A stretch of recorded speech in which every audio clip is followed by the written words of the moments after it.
Good morning doctors. Let us start with the human reproductive system, जिसमें कि आज हम लोग का पहला क्लास है मेल रिप्रोडक्टिव सिस्टम। तो स्टूडेंट्स, लास्ट क्लास तक में मतलब रिप्रोडक्शन इन ऑर्गेनिजम्स तक में अगर किसी को कोई प्रॉब्लम है तो पूछ सकता है। If you have any queries then you can ask, क्योंकि किसी भी तरीके से कोई कन्फ्यूजन नहीं रहना है। और ऐसा ही नहीं, जो हमारा नंबर है तुम लोग को पता भी होगा, हमारा कॉन्टैक्ट नंबर। अगर किसी को कोई प्रॉब्लम रह जाता है तो हमें 7002221924 ये हमारा कॉन्टैक्ट नंबर है, व्हाट्सअप नंबर है, टेलीग्राम नंबर है, सारा नंबर यही है। इस पे किसी भी समय में, और अगर पर्सनली मेरे से बात करें तो मैं प्रत्येक दिन शाम को 6 से 7 के बीच में अवेलेबल रहता हूँ फ़ोन कॉल्स का जवाब देने के लिए। अगर किसी प्रकार का कोई कन्फ्यूजन है तो डायरेक्टली कॉल करके भी बात कर सकते हो। तो स्टूडेंट्स, कन्फ्यूजन नहीं रहना है, बिकॉज किसी भी कंडीशन में नीट पास तो करना ही करना है। ठीक है students, so let us start with mail reproductive system. तो आज हम लोग की बारी है मेल रिप्रोडक्टिव सिस्टम की। तो पता ही है, कुछ इम्पोर्टेंट्स फर्स्ट ऑफ ऑल हम लोग देख लेते हैं कि मेल रिप्रोडक्टिव सिस्टम का क्या क्या इम्पोर्टेंट पोर्शंस है, उसके बाद हम आसानी से इसे समझने में सक्षम हो पाएंगे। तो students, you can see now, ये है 3D मॉडल।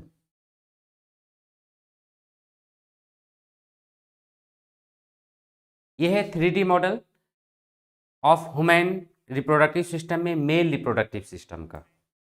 जिसे कि ऐसे अगर हम लोग 2D मॉडल्स में देखते हैं, 2D डायग्राम में देखते हैं तो उतना हमें क्लियर नहीं हो पाता, लेकिन अगर हम लोग 3D में देखते हैं तो सारा चीज़ क्लियर हो जाता है। This is the 3D model कि एक्चुअली में होता कैसा है। ध्यान से देख लो, अलग अलग का हम सभी पोर्शंस का अलग अलग। तेष्णा सैकिया गुड मॉर्निंग, बोरोखनोर कविता गुड मॉर्निंग।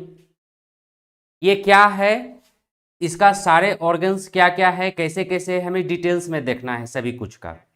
तो बस ये 3D मॉडल्स है नंबर 1। और दूसरा चीज हम लोग देख रहे हैं एक और, यू कैन सी नाउ, ये भी एक मॉडल है। ये सारा डिटेल्स में हम ये सभी कुछ का अभी देखने वाले हैं कि किस पोर्शंस को क्या कहते हैं, किसका क्या फंक्शन है, किस तरीके से कौन सा ऑर्गन काम करता है। बिकॉज हमें बनना है डॉक्टर्स, फ्यूचर डॉक्टर। और डॉक्टर्स के लिए इतना आसान नहीं होता हर चीज़ को बारीकी से। अगर हम लोग इसी चीज़ का 2D में देखते हैं तो 2D में हमें क्लियर नहीं होता, सभी कुछ हमें अच्छे तरीके से नज़र नहीं आता और लगता है 2D जो इमेज बनता है, इसे हम इमेज पे भी पढ़ेंगे, डायरेक्टली हम लोग इमेज भी देखेंगे और ये सब चीज़ से। जैसे कि फॉर एग्जांपल्स, ये पोर्शंस जो पूरा का पूरा है स्क्रोटम, जिसमें कि स्पर्म का फॉर्मेशन हो रहा है सेमिनिफेरस ट्यूब्यूल्स, इसी के अंदर में है। स्क्रोटम के अंदर में रहता है टेस्टिस। ठीक है, ये बाहरी एक्सटर्नल कोपुलेटरी ऑर्गन्स है जिसे कि पेनिस कहते हैं। ये है सेफ्ट। और ये पोर्शंस जिसे कि हम लोग स्क्रोटम बोले, स्क्रोटम के अंदर सेमिनिफेरस ट्यूब्यूल्स होता है, एपिडायडेमिस होता है, इसके अंदर भी जाके देख सकते हैं। जो ये सारा डिटेल का अभी ये सारा पोर्शंस डिटेल में आने वाला है, सो लास्ट तक रहना है। और दूसरी उससे भी बड़ी बात, ज़्यादा से ज़्यादा शेयर करो ताकि जितने भी स्टूडेंट्स हैं नीट की तैयारी करने वाले या 12th की तैयारी करने वाले और नेक्स्ट ईयर में जैसे एग्जाम देना है 12th का, वो सभी यहाँ पर आ सके और अच्छे तरीके से सभी कोई सीख सके। Okay students, now coming to our main points. मेरे बारे में तो पता है सभी को, है ना। I am Tribhuvan Kumar Bhartiya, BSc in biotechnology, MSc zoology, B.Ed, M.Ed, biology teacher in government of Assam, NET 3 times qualified, select मतलब SET north east qualified, 3 books published in and more than 12 research paper published in international journals and more than 10 years of teaching experiences. तो अच्छा खासा experience भी है जिसमें कि तुम्हें बताने की, तुम लोगों को पढ़ाने की। Late us move forward. हम लोग की आज की बारी है ह्यूमन रिप्रोडक्टिव सिस्टम। तो human reproductive system just starting from today, human reproductive normal reproductive system हम लोग ऑलरेडी पढ़ चुके हैं। ह्यूमन रिप्रोडक्टिव सिस्टम की अगर बात करते हैं तो ह्यूमन रिप्रोडक्टिव सिस्टम में मेल और फीमेल दोनों आता है, मेल रिप्रोडक्टिव सिस्टम और फीमेल रिप्रोडक्टिव सिस्टम। तो हम लोग पहले मेल रिप्रोडक्टिव सिस्टम देखेंगे, उसके बाद फीमेल रिप्रोडक्टिव सिस्टम देखेंगे, ये किस तरीके से फंक्शन करता है, कौन कौन सा होता है। और साथ ही साथ डॉक्टर्स ये सभी चीज़ में एक स्पेशल कई सारा वीडियोस दिखलाएंगे जो कि रियल ऑपरेशन थिएटर की वीडियोज है, किस तरीके से किया जाता है, किस तरीके से कौन सा चीज है। और ये सभी चीज को अगर हम लोग इवोल्यूशनरी पॉइंट ऑफ व्यू से देखेंगे तो हमें समझने में भी बहुत आसान हो जाएगा और साथ ही साथ अच्छे तरीके से हमें फिट भी हो जाएगा अपने माइंड में और मजा भी आएगा। जैसे कि ऐसा क्यों बना, फॉर एग्जाम्पल्स हमारे जो एंसिस्टर्स थे मंकीज वगैरह, वो 4 फुटेड एनिमल थे, 4 पैरों पे चला करते थे, लेकिन हम लोग में चेंजिंग हो गया, इवोल्यूशनरी चेंजिंग हो गया और हम लोग बाइपीडल मोशन हो गया हम लोग में, 2 फुटेड वाला, 2 पैर पे चलने वाला।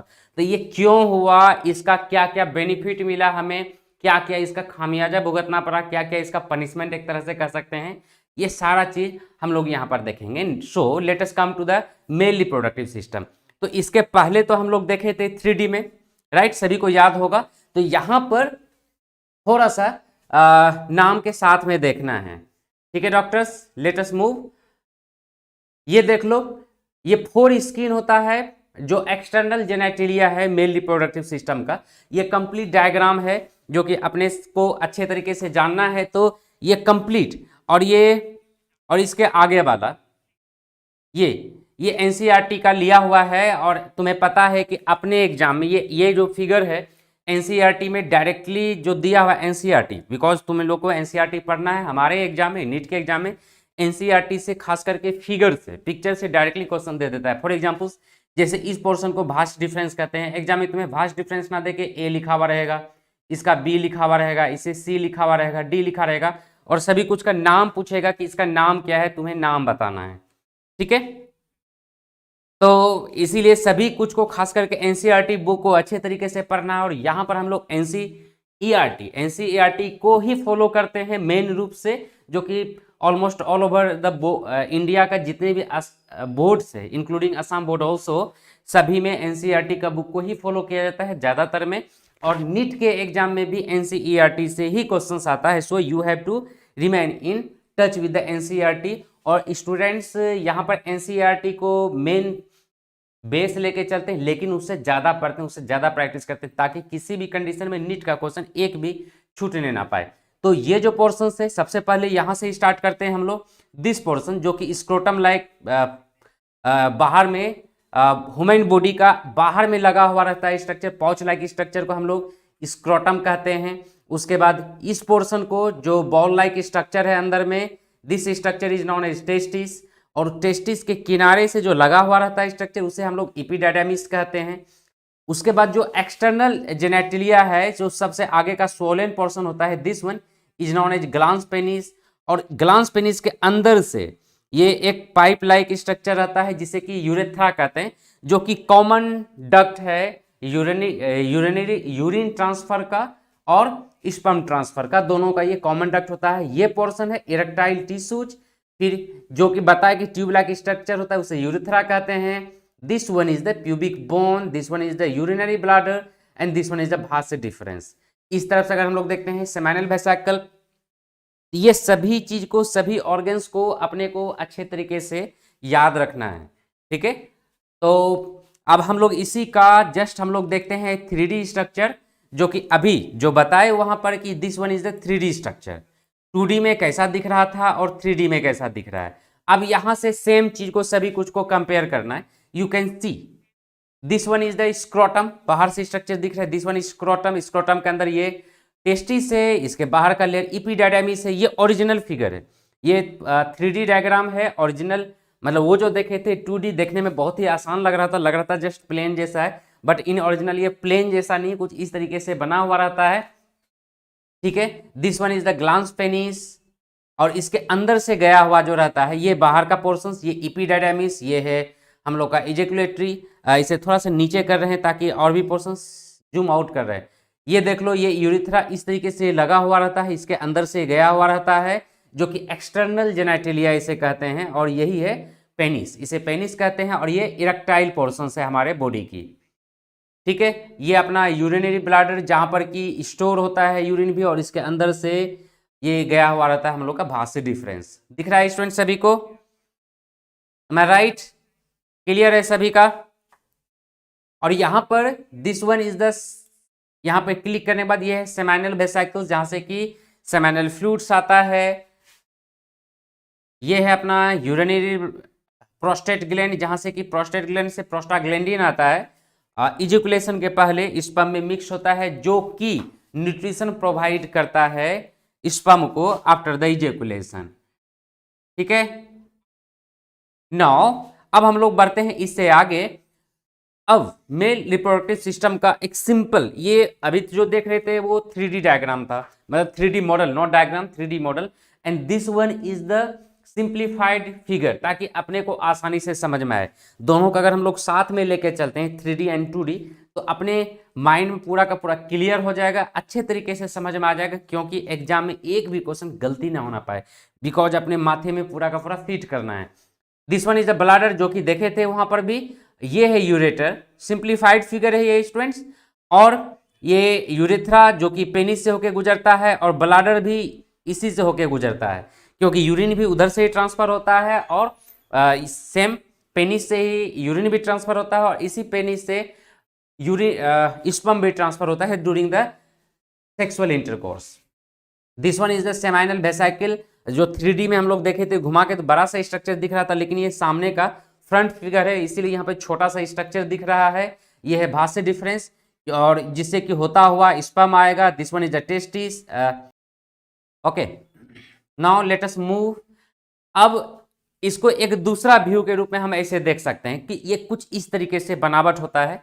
जो ये थर्ड व्यू है, यहाँ पर है किडनी, किडनी से अटैच्ड होता है, जहाँ से कि यूरिन फिल्टर होके यहाँ पे ब्लाडर में आता है। और ये यूरेटर, ये है राइट यूरेटर, और इस तरफ जो लगा हुआ है ये है left ureter. And this one is the vas difference, bladder जहाँ पर कि यूरिन स्टोर होता है। राइट टेस्टिकल्स, टेस्टिकल्स जो टेस्टिस है, स्क्रोटम के अंदर पाउच लाइक स्ट्रक्चर जो बॉडी के बाहर लगा हुआ रहता है। और ये है लेफ्ट एंड यूरेथ्रा। क्लियर? अब ये है simplified view, but in large simplified view, जो कि हर चीज को एकदम पूरा का पूरा क्लीन है। ये पिक्चर पूरा का पूरा क्लीन है, वर्टिकली ये काटा गया है, वर्टिकल व्यू जिसे हम लोग कह सकते हैं। और प्रत्येक पोर्शंस को इनलार्ज्ड व्यू, पूरा magnified. See testicles, this one is a testicles, this one is a epididymis, दिख रहा है सभी को? Epididymis, this one is the vas deferens, urethra, scrotum जो पाउच लाइक स्ट्रक्चर है वो है स्क्रोटम। ये है ब्लाडर, ब्लाडर का वर्टिकली जब काटेंगे, आगे से तो देख के ऐसा लग रहा था, बट यहाँ पर जब काटे हैं तो कुछ ऐसा दिख रहा है। प्रोस्टेट ग्लैंड, दिस वन जो कि प्रोस्टाग्लैंडिन सीक्रेट करता है। This one is a seminal vesicle, जो कि सेमाइनल फ्लूइड देता है। इजेकुलेटरी डक्ट इसको हम लोग कहेंगे, जहाँ से कि स्पर्म आके इजेकुलेट होगा। और ये है कॉपर्स ग्लैंड, ये सब उसी जगह से कनेक्ट होता है। ठीक है डॉक्टर्स? नाउ अब हम लोग आते हैं डिटेल में। तो मेल रिप्रोडक्टिव सिस्टम में मेन रूप से दो ऑर्गन्स होता है, दो तरीके का। एक होता है प्राइमरी सेक्स ऑर्गन्स, और दूसरा होता है सेकेंडरी सेक्स ऑर्गन्स। तो प्राइमरी सेक्स ऑर्गन गोनेट्स का फॉर्मेशन करता है बोले तो हम लोग पहले आते हैं प्राइमरी सेक्स ऑर्गन, जिसे कि हम लोग गोनेट्स भी कहते हैं। तो यहाँ पर क्या है, प्राइमरी सेक्स ऑर्गन में these are directly involve in the process of gamete production, primary sex organ. और जो सेकेंडरी सेक्स ऑर्गन है वो क्या है, एसेसरी, सेकेंडरी को एसेसरी भी कहते हैं, जो कि हेल्प करता है ये सारा प्रोसेस में। So the primary sex organ directly involve in the process of gamete production, और this produces sex hormones. Sex hormone को किस नाम से, male gonads are testis, male gonads testis है।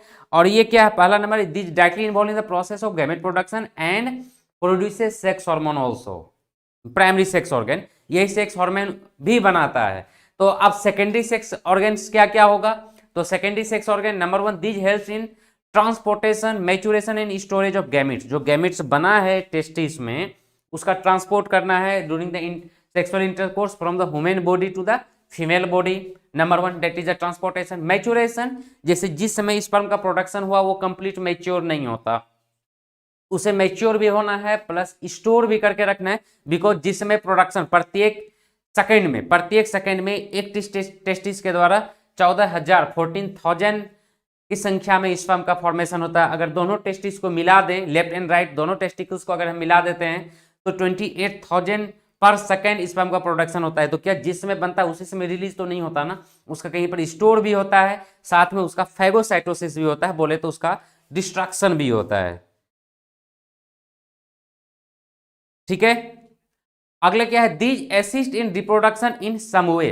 तो ये जो एसेसरी सेक्स ऑर्गन या सेकेंडरी सेक्स ऑर्गन है, ये किसी ना किसी प्रकार से रिप्रोडक्शन में ये हेल्प करता है, किसी ना किसी प्रकार से। जो किसी ना किसी प्रकार से कैसे, नंबर 1 इपिडायडाइमिस है सेकेंडरी सेक्स ऑर्गन में, नंबर 2 भास डिफरेंस है, नंबर 3 इजेकुलेटरी डक्ट है, नंबर 4 सेमाइनल वेसिकल्स है, और नंबर 4 और 5 prostate glands and Cowper's gland है। ये सब का सब हमारा सेकेंडरी सेक्स ऑर्गन्स में शामिल होता है। ठीक है, तो हम लोग प्राइमरी सेक्स ऑर्गन सबसे पहले, जैसे कि गोनेट्स हम लोग बोल रहे हैं, उसको देखते हैं इन डिटेल। उसके बाद पहले प्राइमरी सेक्स ऑर्गन हम लोग देखेंगे, उसके बाद हम लोग सेकेंडरी सेक्स ऑर्गन देखेंगे। आसमा जान गुड मॉर्निंग। तो यहां पर अभी तक जो हम लोग 3D स्ट्रक्चर देख रहे थे वही है, this one is the testis, इसे हम लोग टेस्टिस कहेंगे। उसके बाद है ये है इपिडायडाइमिस, जो टेस्टिस के ऊपर में एक कवर लाइक स्ट्रक्चर लगा हुआ है, कवर नहीं ये पाइप लाइक। तो आगे का पोर्शन टेस्टिस के ऊपर जो इपिडायडाइमिस, ये इसी स्ट्रक्चर को इसे हम लोग इपिडायडाइमिस कहते हैं। अब ये इपिडायडाइमिस भी 3 पार्ट का बना हुआ रहता है। जो आगे का सोलन एरिया है दिस वन इसको कॉपर्ट इपिडायडाइमिस कहते हैं। जो मिडिल वाला पोर्शन उसे कॉर्पस इपिडायडाइमिस कहते हैं, और नीचे वाले पोर्शंस को जो टेल कह सकते हैं, इसको हम लोग कॉडा इपिडायडाइमिस कहते हैं।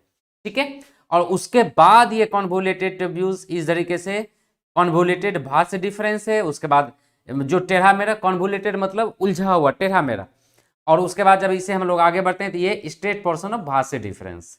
ठीक है, तो पहले हम लोग टेस्टिस के बारे में डिटेल्स देखते हैं। ये कट स्ट्रक्चर है टेस्टिस का वर्टिकली, एंड दूसरा है साइड से। In most of the mammals testis are extra abdominal because sperm production, maturation, storage and survival requires 2 to 2.5 degree C lower temperature.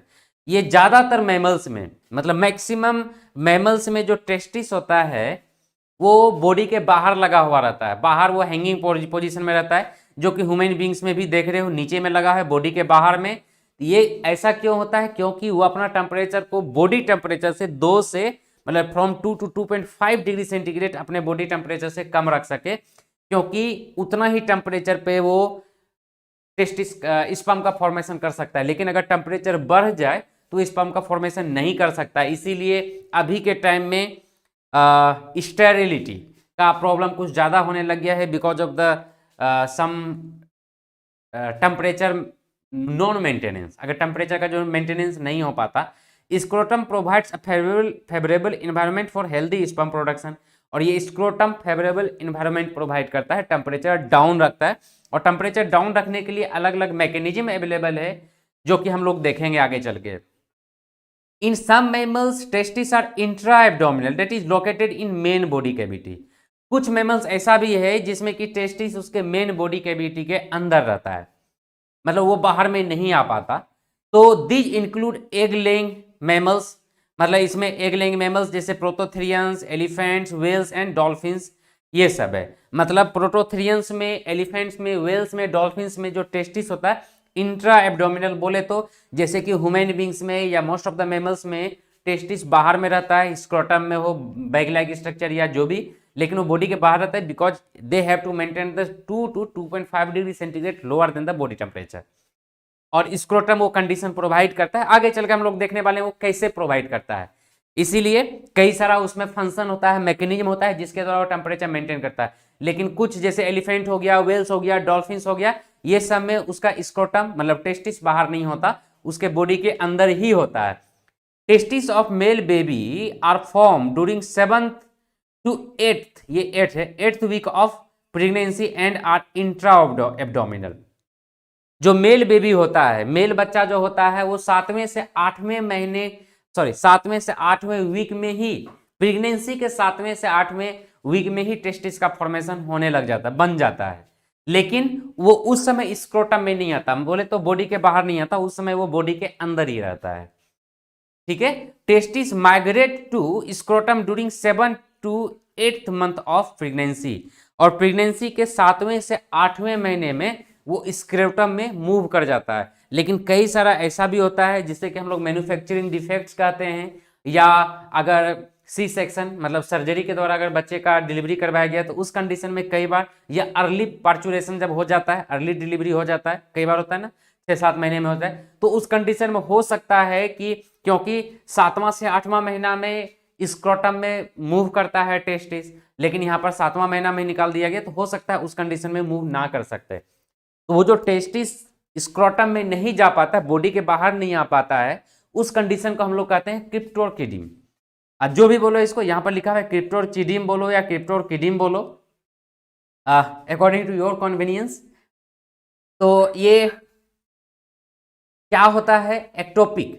अब यहां पर देखो एब्डोमेन में, एब्डोमेन के अंदर ही रह सकता है, हो सकता है, या इंग्विनल में रह सकता है, या सुप्रास्क्रोटल में हो सकता है, मतलब मेन रूप से यहां आना है जो कि है ओरिजिनल में, लेकिन ये कोई दूसरे जगह पे भी रह सकता है। ठीक है, तो इसे पेरिनाइल सुपरफिशियल एक्टोपिक, अगर यहां पर है तो ट्रांसवर्स स्क्रोटल फेमोरल या पेरिनियल, मतलब जिस जगह पे ये, मतलब हो सकता है कि कोई दूसरे जगह भी चला जाए, मेन जगह पे ना जाके, जहां पर इसको जाना चाहिए वहां ना जाके कहीं पर और चला जाए। सो यहां पर क्या हो गया, failure of testis to descend into scrotum, मतलब स्क्रोटम में टेस्टिस मूव नहीं कर सका, यहां पर यही केस आया है। ठीक है, सो अब दूसरा केस आता है ऑर्किडोपेक्सी। ऑर्किडोपेक्सी ये क्या होता है, it is a surgery which is perform to correct cryptorchidism. जो क्रिप्टोर्किडियम मतलब जो टेस्टिस स्क्रोटम में नहीं आ पाया, उसको सुधार करने का जो प्रोसेस है, मतलब जो सर्जरी करके, मतलब होता है नॉर्मली डॉक्टर क्या कहता है कि कुछ दिन इंतजार कर लीजिए, जैसे कि मान लो 7th मंथ में हो गया, या स्क्रोटम के अंदर टेस्टिस नहीं जा पाया, डिसेंड नहीं हो सका, तो उस कंडीशन में डॉक्टर कहता है कि कुछ दिन इंतजार कर लीजिए, या ऑटोमेटिक चला जाएगा। और नॉर्मली यही होता है कि ऑटोमेटिकली टेस्टिस स्क्रोटम में चला जाता है, लेकिन कई बार ऐसा भी होता है कि वो डिसेंड नहीं कर पाता, तो उस कंडीशन में इसे सर्जरी के द्वारा डॉक्टर्स वहां पे पहुंचाता है, मतलब स्क्रोटम में डालता है, और प्रोसेस कहलाता है ऑर्किडोपेक्सी। ठीक है, सो अब ये ऑर्किडोपेक्सी जो, अब यहाँ पे टेस्टिस से डिफॉर्मिटीज के कंडीशन में कई सारा इससे केसेस है। फॉर एग्जांपल सिनोर्किडियम, ये क्या है, congenial fusion of two testis. अगर दो testis, left and right testis दोनों आपस में फ्यूज अगर हो, तो उसे हम लोग कहते हैं सिनोर्किडिज्म। दूसरा है मोनोर्किडिज्म। मोनोर्किडिज्म में क्या होता है, प्रेजेंस ऑफ सिंगल टेस्टिस। कई बार ऐसा होता है कि दो टेस्टिस के जगह पे एक ही टेस्टिस का फॉर्मेशन होता है, उसे हम लोग मोनोर्किडिज्म कहेंगे। पॉलिर्किडिज्म, पॉलिर्किडिज्म में क्या होता है, presence of more than 2 testis, मतलब अगर 2 से ज्यादा टेस्टिस का फॉर्मेशन हो जाए। ऑर्किडाइसिस, इसमें क्या होता है, इन्फ्लामेशन ऑफ टेस्टिस, अगर टेस्टिस में इन्फ्लामेशन हो जाए। हाइड्रोसिल, हाइड्रोसिल में क्या होता है, accumulation of fluids in the testis, testis में अगर ज्यादा फ्लूइड हो जाए, ये सारा कंडीशन को ठीक किया जा सकता है। ठीक है, ठीक है डॉक्टर्स, यहां तक में किसी को प्रॉब्लम है? No, okay, let us move now. हम लोग देखते हैं इंग्विनल हर्निया। अभी इंग्विनल हर्निया क्या होता है इसे देखना है हमें। Okay, inguinal hernia. अब ये इंग्विनल हर्निया क्या होता है, once testis have migrated to scrotum, this cannot go back into abdomen because inguinal canals get sealed due to formation of connective tissue। जो मूव करता है, टेस्टिस जो मूव करता है बॉडी से, मतलब एब्डोमेन से स्क्रोटम में, तो एक जगह पे एक इंग्विनल कैनाल होता है जिससे मूव करता है, और जब वो मूव कर जाता है, स्क्रोटम में चला जाता है, तो कुछ दिनों के बाद वहां पर कनेक्टिव टिश्यू का फॉर्मेशन हो जाता है और उसको कवर कर देता है।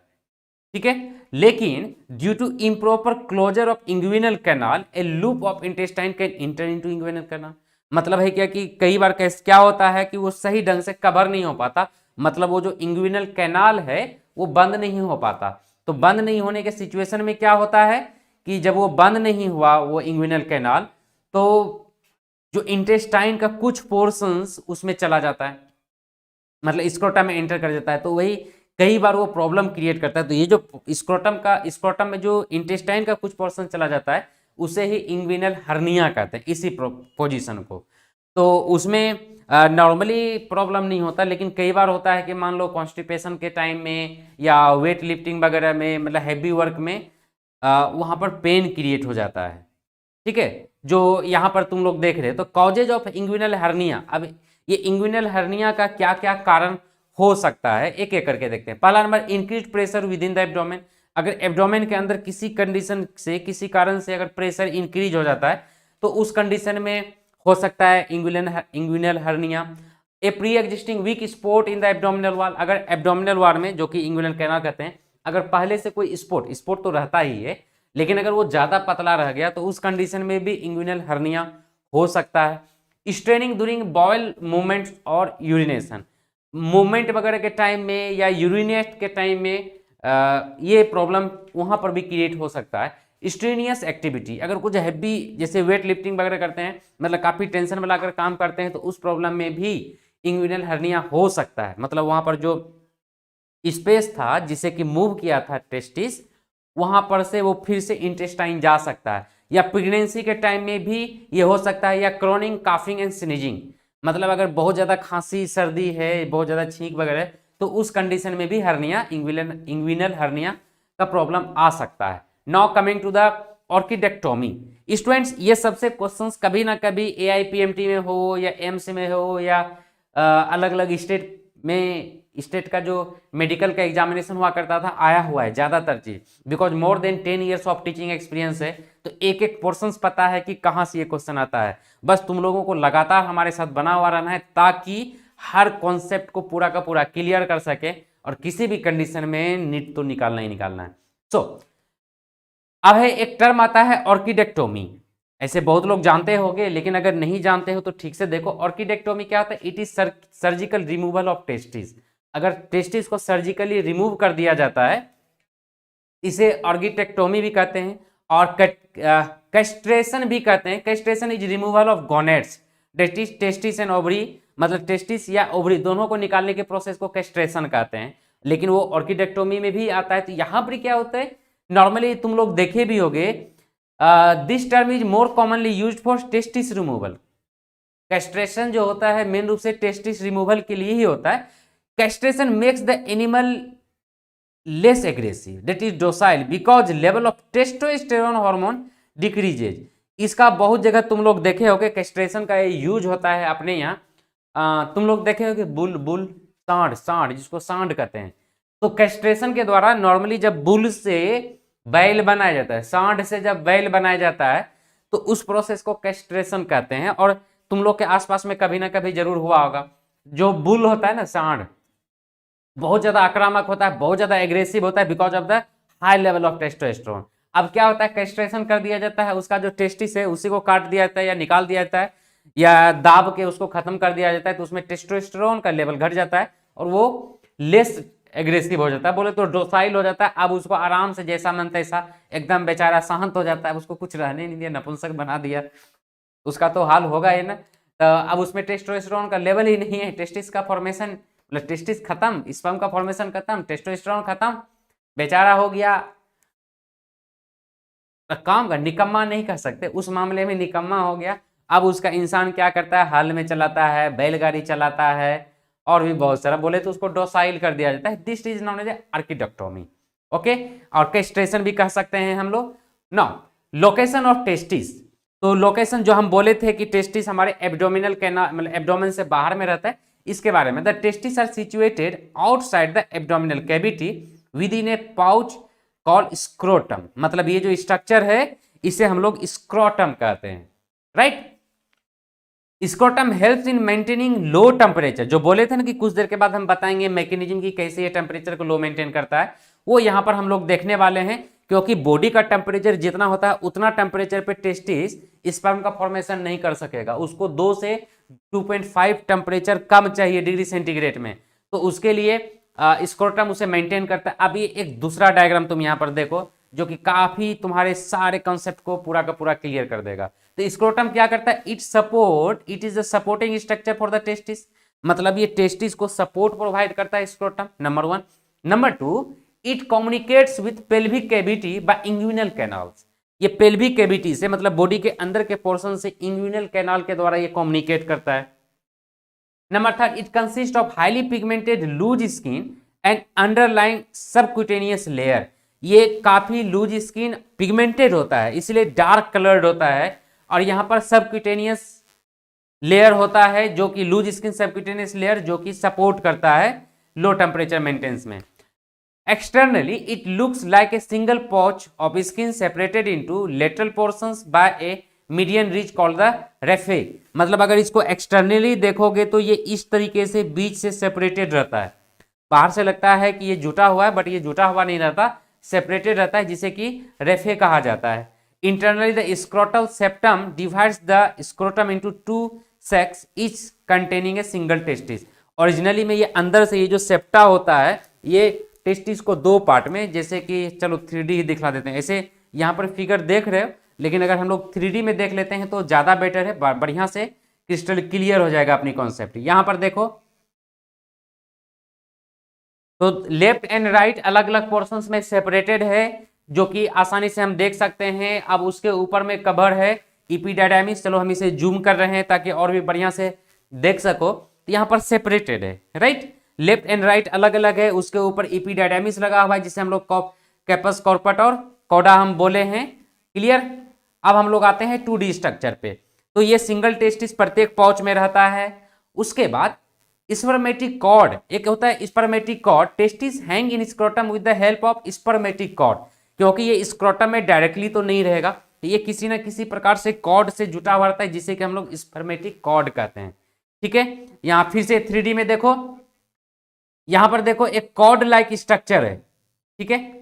अब यहां पर ये डायरेक्टली तो नहीं रहेगा, तो इस जगह पे एक कॉर्ड लगा हुआ रहता है जो कि उसको हैंग करके रखता है टेस्टिस को, ठीक है स्टूडेंट्स, जिसे कि स्पर्मेटिक कॉर्ड कहते हैं। Spermatic cord consist of blood vessels, lymph vessels, nerves and cremaster muscles. ये स्पर्मेटिक कॉर्ड होता है वो ब्लड वेसल से बना हुआ रहता है, लिम्फ वेसल से रहता है, नर्व्स रहता है उसी के अंदर में, और क्रीमास्टर मसल्स भी होता है, ठीक है। Testis are connected to wall of scrotum by gubernaculum. जैसे मान लो ये टेस्टिस स्क्रोटम में है, तो यहाँ पर ये वॉल जो है, इस ये जो स्ट्रक्चर है यहाँ पर, जैसे स्क्रोटम है, ठीक है, स्क्रोटम में ये जो स्ट्रक्चर होता है इसे ही गुबर्नाकुलम कहते हैं, ठीक है। इसी से ये अटैच रहता है। एक तो ऊपर में देखे लगा हुआ है जिसमें कि blood vessels, nerves, lymph vessels और क्रीमास्टर मसल्स लगा हुआ है, नीचे में जो स्ट्रक्चर बना हुआ है इसे हम लोग गुबर्नाकुलम कहेंगे, ठीक है। Now coming to the thermo regulation, जो कुछ देर पहले बोले थे कि बताएंगे कि ये थर्मो रेगुलेशन कैसे करता है। तो नंबर 1 इसमें स्वीट ग्लैंड्स होता है स्क्रोटम में। नंबर 2 डार्टोइस एंड क्रीमास्टर मसल्स होता है, डार्टोइस एंड क्रीमास्टर मसल्स। तीसरा नंबर इसमें पेपिनिफॉर्म प्लेक्सस प्रेजेंट होता है। और चौथा नंबर ये सबका डिटेल। तो स्वीट ग्लैंड सबसे पहले, स्वीट ग्लैंड इसमें कैसे प्रोटेक्ट करता है, कैसे थर्मो रेगुलेशन करता है। Walls of scrotum has large number of sweet glands resulting in excessive sweating, क्योंकि यहाँ पर स्क्रोटम के वॉल में बहुत ज्यादा स्वीट ग्लैंड प्रेजेंट है। तो जब बहुत ज्यादा स्वीट ग्लैंड प्रेजेंट है तो जाहिर सी बात है स्वीट पसीना बहुत ज्यादा चलेगा। और जैसे मटकी का पानी ठंडा होता है, नॉट फ्रीज, फ्रिज को तो इलेक्ट्रिक करंट जोड़ देते हैं चलने लगता है, तो स्क्रोटम में कैसे इलेक्ट्रिक करंट दोगे, झटका लगेगा जोर वाला ना। तो इसीलिए स्क्रोटम नेचुरली, यहाँ पर नेचुरल मेथड बोल रहे हैं, मतलब ऐसा इसलिए बोले बहुत के दिमाग में आ गया होगा कि फ्रिज में डाल के ठंडा कर देंगे। तो यहाँ पर फ्रिज नहीं, जैसे कि मटकी में पानी ठंडा होता है ना प्रिस्पायरेशन के द्वारा, मतलब पानी निकलता है, इवेपोरेशन होता है और अंदर से गर्मी निकलता है। तो वैसे ही स्वीट ग्लैंड यहाँ पर प्रेजेंट है स्क्रोटम के द्वारा बहुत ज्यादा, और उसी के कारण ज्यादा एक्सेसिव स्वीटिंग के कारण इवेपोरेशन होता है स्वीट्स का, और वहां पर कूलिंग इफेक्ट क्रिएट करता है सेम प्रोसेस से, ठीक है। दूसरा क्या है, the septum is made up of a subcutaneous layer and smooth muscles tissue called the dartos muscles. मतलब यहाँ पर जो मान लो ये स्क्रोटम का स्ट्रक्चर है, तो यहाँ पर जो सेप्टम जो बना हुआ है यहाँ पर डार्टोइस मसल्स है, ठीक है, डार्टोइस मसल्स। तो dartos muscle is also found in the subcutaneous layer of scrotum. यहाँ पर स्क्रोटम का जो सबक्यूटेनियस लेयर है उसमें भी डार्टोइस मसल है, मतलब सेप्टम में भी है और सबक्यूटेनियस लेयर में भी डार्टोइस मसल्स लगा हुआ है, right. Associated with each testis a series of small bands of skeletal muscles called the cremaster muscles are also present. तो यहाँ पर क्या है, क्रीमेस्टर मसल्स भी रहता है प्रत्येक टेस्टिस से लगा हुआ। एक तो हो गया डार्टोइस मसल, और उसके बाद क्रीमेस्टर मसल्स भी प्रेजेंट रहता है। अब ये लोग करता क्या है, डार्टोइस मसल्स और क्रीमेस्टर मसल्स, देखो अगर टेम्परेचर डाउन हो गया, मान लो अगर बाहर का टेम्परेचर ज़्यादा कम हो गया है, तो टेम्परेचर को मेंटेन करना है, क्योंकि एक नॉर्मल टेम्परेचर को इसको मेंटेन करना है। तो जब ज़्यादा टेम्परेचर मेंटेन लो हो गया तो डार्टोइस मसल्स कॉन्टैक्ट करेगा। तो डार्टोइस मसल्स कॉन्टैक्ट करेगा तो जैसे मान लो कि ये है, ये ऑटोमेटिक सिकुड़ेगा, और उसके बाद क्रीमेस्टर मसल्स भी कॉन्टैक्ट करेगा तो ये ऊपर की ओर खींचेगा बॉडी कैविटी की तरफ। तो पहले फिर से देखो, डार्टोइस मसल्स कॉन्टैक्ट करेगा तो ये सिकुड़ जाएगा, क्रीमेस्टर मसल्स कॉन्टैक्ट करेगा तो ये ऊपर की ओर सिकुड़ेगा, और इस तरीके से ये बॉडी का थर्मो रेगुलेशन करता है ये मसल्स भी। पहले तो क्या देखे, पहला नंबर स्वीट ग्लैंड जो है वो एक्सेसिव स्वीटिंग करता है, जिसका परिणाम होता है इवेपोरेशन होता है और बॉडी टेम्परेचर डाउन होता है, मतलब स्क्रोटम का टेम्परेचर डाउन हो जाता है। अगर टेम्परेचर ज़्यादा है तो मतलब बहुत ज़्यादा अगर कम हो गया है तो टेम्परेचर को बढ़ाना पड़ेगा, तो उसके लिए क्या होगा, ये कॉन्टैक्ट करेगा। पहला नंबर डार्टोइस मसल कॉन्टैक्ट करेगा, ये यूं हो जाएगा, फिर क्रीमेस्टर मसल्स कॉन्टैक्ट करेगा, यूं हो जाएगा और छोटा सा पोर्शन ये बन जाएगा। इसका जस्ट उल्टा होगा, अगर टेम्परेचर ज़्यादा हुआ तो क्या होगा, ये रिलैक्स होगा, ये भी फैलेगा, जो ऊपर सिकरा हुआ था वो फैल जाएगा और ये बड़ा सा स्ट्रक्चर बनेगा, और इस प्रकार से वो थर्मोरेगुलेशन करता है। Now coming to the pampiniform plexus, तीसरा नंबर हम बोले एक पेपिनिफॉर्म प्लेक्सस के द्वारा भी टेम्परेचर मेंटेन होता है। कैसे? It is an excessive network of veins from the testis that surround the testicular artery in the spermatic cord. तो जो सुपरमेटिक कॉर्ड है, जो यहाँ पर टेस्टिस में जो वेन आया हुआ है, इसी में एक्सेसिव यहाँ पर आर्टरीज वगैरह लगा हुआ रहता है, मतलब वेन्स यहाँ पर बहुत सारा लगा हुआ रहता है जो कि थर्मो रेगुलेशन करता है। Without the pampiniform plexus warm arterial blood would heat the testis and inhibit sperm production. क्योंकि पता है कि बॉडी के अंदर जो ब्लड है उसमें टेम्परेचर ज्यादा है, तो अगर ज्यादा टेम्परेचर वाला ब्लड टेस्टिस में चला जाएगा तो स्पर्म प्रोडक्शन को खत्म कर देगा या घटा देगा। इसीलिए यहाँ पर काउंटर करंट हीट एक्सचेंजर के रूप में काम करता है ये पेपिनिफॉर्म प्लेक्सस। टेम्परेचर डाउन करके ब्लड वहां पर जाने देता है, और जब बॉडी के अंदर जाता है ब्लड तो वहां पर गर्म करके भेजता है, तो इस प्रकार से मेंटेन होता है। Now coming to the structure of testis. अब हम लोग टेस्टिस का स्ट्रक्चर देखते हैं। In adult each testis is oval in shape with a length of about 4 to 5 centimetre and a width of about 2 to 3 centimetre. ये length and width होता है। ऐसे नॉर्मली ये जानकारी के लिए, नॉलेज के लिए ये जानकारी होना चाहिए कि इसका क्या साइज एंड शेप है, बट ये डायमेंशन से रिलेटेड एग्जाम में क्वेश्चंस नहीं आता। वो समय था, अभी से 15-20 साल पहले ऐसा क्वेश्चन आता था लेकिन अब इस प्रकार से क्वेश्चन नहीं आता, तो इसलिए डायमेंशन वगैरह याद रखने की जरूरत नहीं, बस जानकारी के लिए चाहिए। ठीक है। Weight of each testis is nearly 14 grams, मतलब लगभग 14 ग्राम वेट होता है टेस्टिस का। तो स्टूडेंट्स अब इसको देखने के पहले, 2D देखने के पहले हम लोग 3D देख लेते हैं, ताकि अपना पूरा का पूरा कॉन्सेप्ट पूरा क्लियर हो जाए। राइट, सी ये दिख रहा है तुम लोगों को, ये है 3D स्ट्रक्चर। 3D स्ट्रक्चर जो कि ओरिजिनल टेस्टिस इन ओरिजिनल इस तरीके से अपने को दिखता है। तो इसे जूम भी कर सकते हो, इधर उधर भी कर सकते हो। तो यहां पर देखो, जब इसे देखोगे तुम ठीक से देखो, अब ये हिल इसीलिए रहा है क्योंकि ऐसा नहीं होता जब इसको कवर, ये बाहरी का स्ट्रक्चर यहां पर देख लो,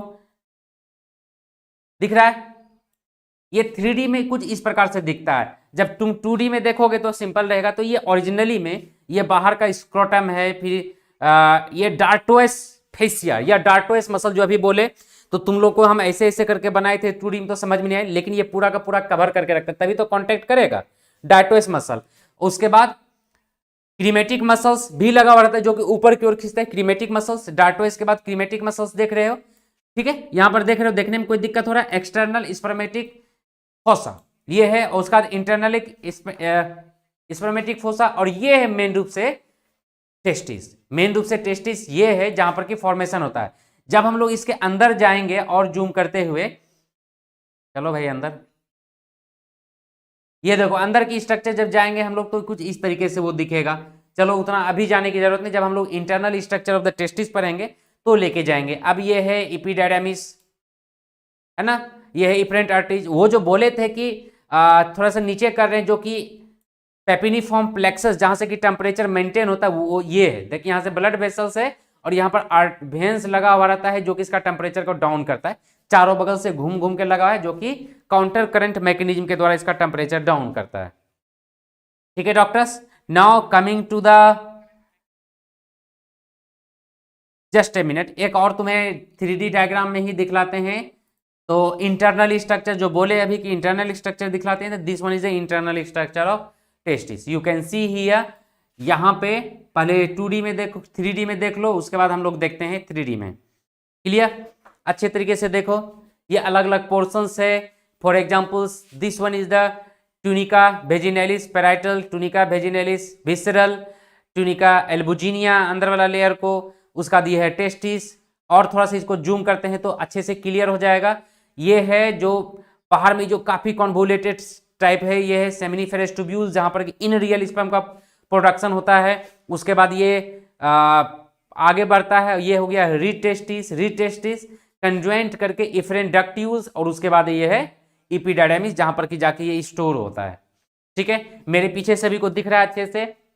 और डॉक्टर्स अगर कहीं पर समझने में दिक्कत हो डायरेक्टली पूछ सकते हो, ताकि कहीं पर भी कोई कंसेप्ट में कोई प्रॉब्लम ना रहे।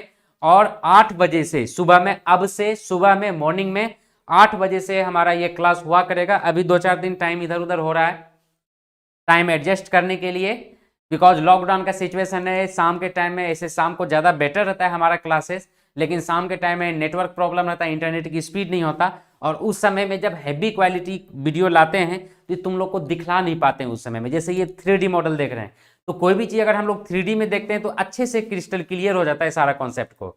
जैसे यहाँ पर देख लो, ये घुमा के हम लोग कि बाहर से स्ट्रक्चर इसका ऐसा दिखेगा, जब हम इसको चीर देंगे तो ऐसा दिखेगा। तो इस तरीके से हम शाम के टाइम में दिखला नहीं सकते। तो अगर शाम के टाइम में, ऐसे शाम को ज़्यादा डिमांडेड है, शाम को ज़्यादा स्टूडेंट प्रेजेंट रहता है, तो अगर शाम को नेटवर्क सही होने लगेगा तो क्लास को शाम को भी हम शिफ्ट कर सकते हैं। लेकिन प्रेजेंटली ये सुबह में ही क्लास ज़्यादा बेटर है, तो तुम लोग इस क्लास को अटेंड कर सकते हो। ठीक है, ऐसे नॉर्मली ये टाइम था हम लोग का, सुबह में 8 बजे क्लास हुआ करता था नेट का, नेशनल एलिजिबिलिटी टेस्ट, जिससे कि कॉलेज यूनिवर्सिटी में प्रोफेसर बनता है। तो हमारे इस यूट्यूब चैनल के थ्रू, ई ज्ञान के थ्रू नेट का तैयारी करवाया जाता है। और बहुत सारे स्टूडेंट्स तो, लेकिन है कि उसको इस टाइम को हटा के उसको शिफ्ट कर दिए हैं शाम को, आज के लिए थोड़ा देखने के लिए कि इस समय में नेटवर्क का सिचुएशन कैसा रहता है, बिकॉज यहाँ पर 3D मॉडल को दिखलाना है। Okay okay students, let us move to our main points. ये इसका स्ट्रक्चर अभी हम लोग 3D में देख लिए हैं, अब हम लोग आते हैं 2D में, 2 डायमेंशनल व्यूज देखते हैं। तो ये देख लो, जो वहां पर हम लोग 3D में देखे तो सारा कॉन्सेप्ट अपना क्रिस्टल क्लियर हो गया है। तो ये देख लो, अब 2D तो 2D होता है, इसीलिए पहले 3D दिखला दिए ताकि समझने में किसी भी प्रकार का कोई कंफ्यूजन ना हो और किसी भी प्रकार का कोई प्रॉब्लम ना हो। सी ये है ट्यूनिका एल्बुजिनिया, इस लेयर को हम लोग कहते हैं। बाहर को ट्यूनिका वेजिनेलिस, मतलब इस लेयर को ट्यूनिका वेजिनेलिस कहते हैं, इसे ट्यूनिका एल्बुजिनिया। डॉक्टर्स ये काफ़ी इंपॉर्टेंट है, ये क्वेश्चंस और ये फिगर काफ़ी इंपॉर्टेंट है, एक एक पोर्शंस को याद रखना। उसके बाद है ये सेमिनिफेरस ट्यूब्यूल्स है, जहां पर कि इन रियलिटी फॉर्मेशन होता है स्पर्म का। उसके बाद है ये मीडिया स्टीनस टेस्टिस, फिर ये एपिडायडेमिस जो कि रीड टेस्टिस के द्वारा पहुंच जाता है। ऊपर वाले पोर्शन को कैपेट, फिर मिडिल वाला पोर्शन को कॉर्पस, और नीचे वाले पोर्शन को, ये पोर्शंस को कौडा हम लोग कहते हैं। और ये जो स्ट्रक्चर है, पहला नंबर स्ट्रेट टेस्टिस, उसका ये है रीड टेस्टिस, ये जो स्ट्रक्चर है, या उसके बाद ये एपिडायडेमिस में पहुंचता है। और वो जो बताए तो ऊपर में जो काउंटर करंट मैकेनिज्म में काम करता है पेपिनिफॉर्म प्लेक्सस, वो यहाँ पर है। हम लोग 3D में भी देखे हैं, तो ऑलरेडी 3D में देख लिए हैं, तो 2D में देखने का उतना कोई ज़रूरत तो है नहीं, लेकिन फिर भी जानना जरूरी है, क्योंकि एग्जाम में 3D में नहीं आएगा। 3D तुम लोग को समझने के लिए एग्जाम में अगर देगा तो जैसे इसी ढंग का फोटो देगा, और पार्टिकुलरली NCERT बुक में जो दिया हुआ है, ये फिगर NCERT से ही लिया हुआ है। ठीक है डॉक्टर्स, ये NCERT से ही लिया हुआ है। तो वहां पर हो सकता है, जैसे मान लो ये ABC दे दिया और इसका नाम लिखने के लिए तुम्हें बोलेगा, बोले तो पूछेगा कि ए पे क्या आएगा, मतलब ए कौन सा नाम है। ये फिगर इस ढंग से भी अपने नीट के एग्जाम में क्वेश्चंस आ जाया करता है। ठीक है, so come to the detail structure of the testis. तो सबसे पहले बाहर का जो लेयर है नंबर 1, वो है प्रोटेक्टिव कवरिंग, जिसे हम लोग ट्यूनिका कहते हैं। उसके बाद है ट्यूनिका वेजिनेलिस सेकंड नंबर पे, और जो थर्ड नंबर पे है वो है ट्यूनिका एल्बुजिनिया। हम लोग 3D में भी देखे और 2D में भी देखे।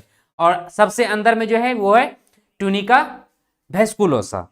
ठीक है डॉक्टर्स, ट्यूनिका वेस्कुलोसा, मतलब फर्स्ट सेकंड थर्ड वैसे करके तुम लोग को एग्जाम में भी आ सकता है ना। ये दूसरा figure, each testis has about 200 to 250 compartments called testicular lobules. ये जो लोब्यूलर स्ट्रक्चर जो देखे 2D में और 3D में दोनों में, है ना, ये सेप्टा लाइक कवर है। तो ये नंबर देखने में, यहाँ पर ये डायग्राम है इसीलिए यहाँ पर कुछ ही दिखला रहे हैं, लेकिन इतना ही कम नहीं होता। ये सिर्फ 200, ये इसका नंबर होता है 200 to 250, 200 से 250 की संख्या में ये कंपार्टमेंट्स हुआ करता है। Each lobule contains 1 to 3 highly coiled seminiferous tubules, और प्रत्येक में 1 से लेके 3, मतलब किसी में 1 या किसी में 2, किसी में 3 हाईली कॉन्वोल्यूटेड, मतलब काफी उलझा हुआ उलट पुलट ढंग का सेमिनिफरस ट्यूब्यूल्स रहता है।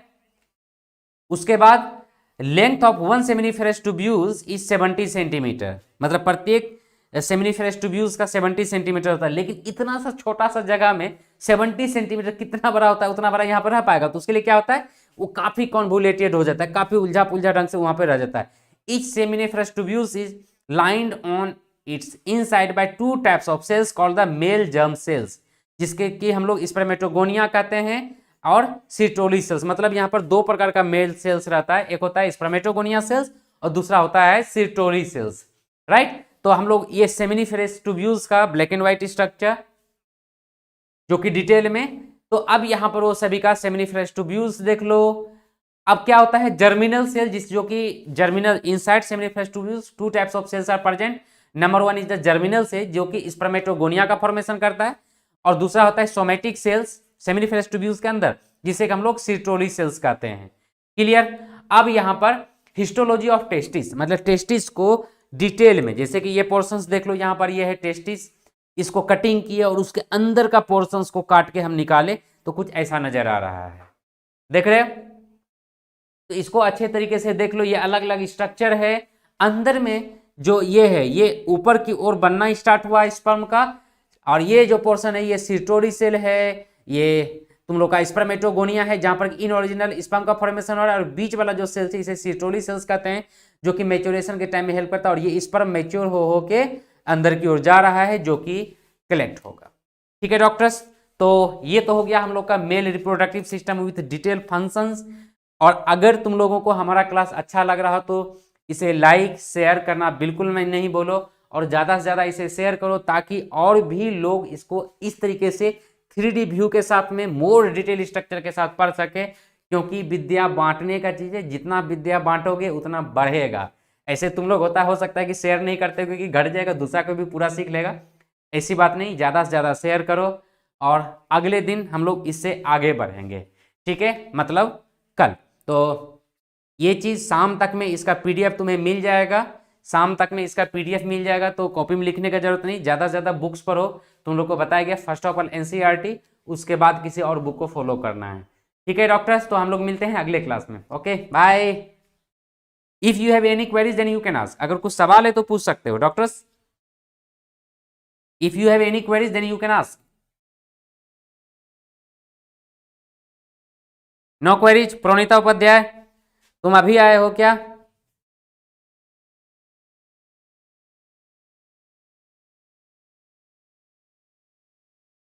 ठीक है डॉक्टर्स, तो हम लोग मिलते हैं अगले क्लास में। Okay bye.